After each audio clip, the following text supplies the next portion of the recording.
A $6.5 million payout. That's how much one Central Ohio City and Police Department owes the family of a former Ohio State football star. The settlement coming nearly 7 years after Jim Stillwagon was accused and later acquitted in a road rage shooting. NBC4's Tyler Carter spoke with his widow tonight, who says her husband finally got the justice he deserved.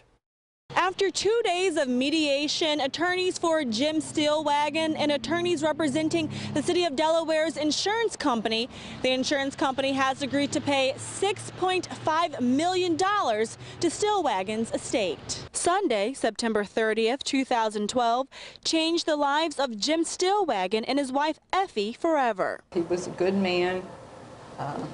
He didn't do these terrible things they said he did. Effie Stillwagon, who represented her late husband, along with the attorneys of his estate at a press conference Friday, remembers that day.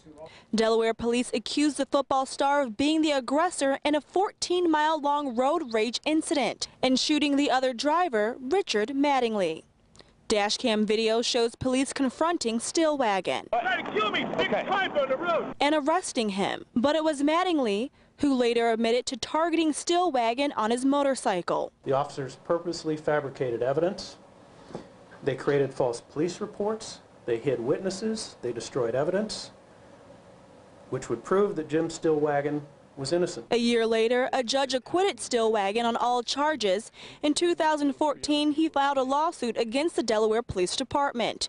NBC4 sat down with him for a one-on-one interview around that time. They took a personal vengeance out on me, and they shouldn't do that to anybody. Stillwagon passed away in February 2018, nearly a full year before the $6.5 million settlement was reached. Jim Stillwagon's name has now been vindicated. The city of Delaware released this statement saying the city did not admit to any wrongdoing by its police department.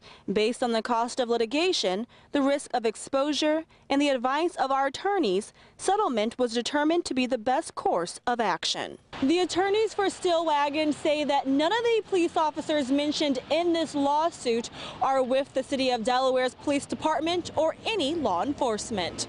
Local for you in Delaware, Tyler Carter, NBC4.